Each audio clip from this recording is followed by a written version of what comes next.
Praise the lord. దేవుడికి స్తోత్రం. అందరికి కూడా వందనాలు. Good morning. ఈ ఉదయకాల సమయంలో అందరూ కూడా బాగున్నారు కదా. మీరందరూ బాగుండాలని మీ క్షేమాన్ని కోరుకుంటూ ఉదయకాల సమయంలో మీ ముందుకు వస్తున్నాం దేవుని వాగ్దానంతో.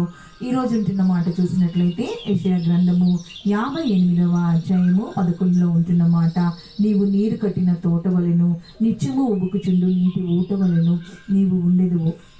మరి ఎంత గొప్ప విషయం అంటే, ఎంత గొప్ప ఆశీర్వాదం అంటే, తోట ఊట. అవును, నిజమే. తోటలో ఉంటున్న ఆ ఆశీర్వాదం, లేకపోతే తోట అంటేనే చెట్లు, చక్కటి చెట్లతోటి, పచ్చిక బయళ్ళతోటి, మరి మంచిగా మరి పక్షులతోటి, మరి పక్షుల రాగాలతోటి. తోట అంటే చాలా పెద్దగా ఉంటుంది. మనము తోటని ఇష్టపడిన వారు ఎవరు ఉండరు. మనము మామిడి తోట అంటాం. ప్రతి ఒక్కరికి చిన్న వయసులో పిక్నిక్ వెళ్ళే మరి అలవాటు ఒకటి ఉంటుంది. మరి పిక్నిక్ వెళ్ళినప్పుడు మనం మెమరబుల్గా మరి దాన్ని ఎంతగానో గుర్తు చేసుకుంటాం. మేము ఉయ్యాలు కట్టుకున్నాం, చెట్టుకి ఉయ్యాలు కట్టుకున్నాం, పలానా తోటకు వెళ్ళినాం, మేము చిన్నప్పుడు ఎంతో సంతోషించినాం అనేసి ఆ మాటలు మనము ఎప్పటికీ కూడా జ్ఞాపకం ఉంచుకుంటాం. ఆ తోటలో ఈ ఆటలు ఆడాము, అక్కడ ఇలా జరిగింది అనేసి చెప్పుకుంటూ ఉంటాం. అంటే తోటని ఎవరైనా ఇష్టపడతారు. అవును, తోట ఎంత ఆహ్లాదకరంగా ఉంటుందో. అవును, ఈరోజు మరి దేవుడు నిన్ను తోటలాగా మార్చాలనుకుంటున్నాడు. ఆహ్లాదకరంగా, సంతోషకరంగా, గ్రీనరీ. అవును, పచ్చదనం ఎంత బాగుంటుందో. మరి స్వచ్ఛమైన గాలి ఆ తోటలో ఉంటుంది. మనం తోటలోనికి వెళ్ళినప్పుడు మనము ఈ రోజులో చెప్పాలంటే, ఈ రోజు మనకు అర్థం కావాలంటే ఒక పార్క్ వెళ్తూ ఉంటాం. ఈవినింగ్ టైం కాగానే సిటీస్లో ఉన్న వాళ్ళందరూ కూడా దగ్గర పట్టులో ఉంటున్నాం, పార్కులకి వెళ్తారు. ఆ పార్కుకి వెళ్ళినప్పుడు ఎంత చక్కగా ఉంటుందో. పిల్లల నవ్వులు, చక్కగా ఉయ్యాళ్ళు అక్కడ ఉంటాయి, ఊగడాలు, మరి చక్కగా ఆడుకోవడము, ఎంతో ఆహ్లాదకరంగా ఫ్యామిలీస్ అక్కడికి వచ్చి కుటుంబాలుగా ఎంతో సంతోషపడతా ఉంటారు. చిన్నపిల్లలు ఆడిస్తూ ఉంటారు. అవును, తోటలో వెళ్ళినప్పుడు మనమే కాదు, ఇంకా చాలా మంది కూడా ఉంటారు. ఎంతో ఆహ్లాదం ఉంటుంది, తెలియని సంతోషం ఉంటుంది. ఈ ట్రాఫిక్ గోల ఏమి ఉండదు, ఈ పొల్యూషన్ కూడా ఏమి ఉండదు, ఏది కూడా ఉండదు. అవును, నిజమే. నీ జీవితం కూడా అలాగ ఉండాలి. ఏ పొల్యూషన్ లేకుండా, ఏది కూడా ఏ డిస్టర్బెన్స్ లేకుండా నువ్వు దీవించబడాలి, నిన్ను ఆశీర్వదించబడాలని ఆయన కోరుకుంటున్నాడు. అవును, నీ పక్షాన ఆయన గొప్ప ప్రణాళిక కలిగి ఉన్న దేవుడై ఉంటున్నాడు. నీటి ఊటలాగా, ఒక ఊటలో చూసినట్లయితే నీళ్ళు ఎంత మాత్రం కూడా అయిపోవు. ఊటలో చూసినట్లయితే ఆ నీళ్ళు ఎప్పటికీ కూడా ఉంటాయి. ఎంత గొప్ప ఆశీర్వాదం కదా. దేవుడు ఇచ్చే ఆశీర్వాదము ఒక రోజుతోటో, ఒక క్షణంతోటో, ఒక నిమిషంతోటో, ఒక కాలంతోటో కాదు. అవును, ఆయన ఎప్పటికీ కూడా తరతరాల ఆశీర్వాదాలు దేవుడు అనుగ్రహిస్తాడు.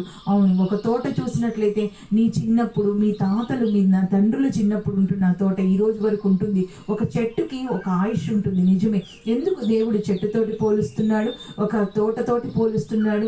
ఒక చెట్టు ఆయుష్ మనుషుడి ఆయుష్ కంటే చాలా పెద్దది, చాలా ఉన్నతంగా ఉంటుంది. అది సంవత్సరాలు కూడా బ్రతుకుతుంది. అవును, మనకుంటున్న ఆయుష్ చాలా తక్కువ. మరి చూసినట్లయితే మరి దేవుడు అలాంటి ఆశీర్వాదాలు దేవుడు ఇస్తాడు. చెట్టుని ఎందుకు దేవుడు తోట ఎందుకు, తోట ఎంతో ఫలభరితంగా ఉంటుంది, ఎత్తుగా ఎదుగుతుంది, ఏపుగా ఎదుగుతుంది, విశాలంగా. అది ఎంత అంటే అంత పెద్దగా అది ఎదగడానికి తోటలో ప్రతి చెట్టు కూడా ఉంటుంది. అంటే దేవుడు నిన్ను అంతగా ఎత్తుగా, ఎక్కలేనంతగా దేవుడు నిన్ను ఎత్తుగా ఎదిగించడానికి, విశాలంగా విస్తారంగా దేవుడు నిన్ను దీవించడానికి, బలంగా తోటలో ఉంటున్న చెట్లన్నీ చిన్నగా ఏమాత్రం ఉండవు, ఎంతో బలంగా స్ట్రాంగ్గా ఉంటాయి.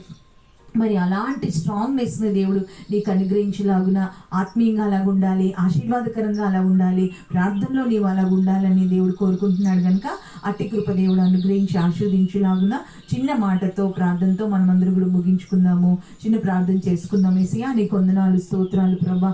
ఈరోజు నీ మాట ద్వారా మమ్మల్ని బలపరిచిన దేవుడు అయ్యా, మమ్మల్ని స్థిరపరిచిన దేవుడు తండ్రి, నీకు వందనాలు. ఎంత గొప్ప ప్రణాళిక కలిగి ఉన్న దేవుడు అయ్యా. అయ్యా, నీకు వందనాలు ప్రభా. నైనా నీరు కట్టిన తోట వలె అన్నావు ప్రభా. అయ్యా, నీరు కట్టిన తోట ఎప్పుడు కూడా గ్రీనరీగా ఉన్నట్టు ప్రభా. అయ్యా, దాంట్లో ఎదుగుదల ఉన్నట్టు ప్రభా. మా జీవితాల్లో కూడా ప్రభా ఎదుగుదల ఉండును గాక. అయ్యా, ఎదురు చూపు లేని స్థితి ఉండును గాక. నీ కొందనాలు, స్తుతులు, స్తోత్రాలు ప్రభా.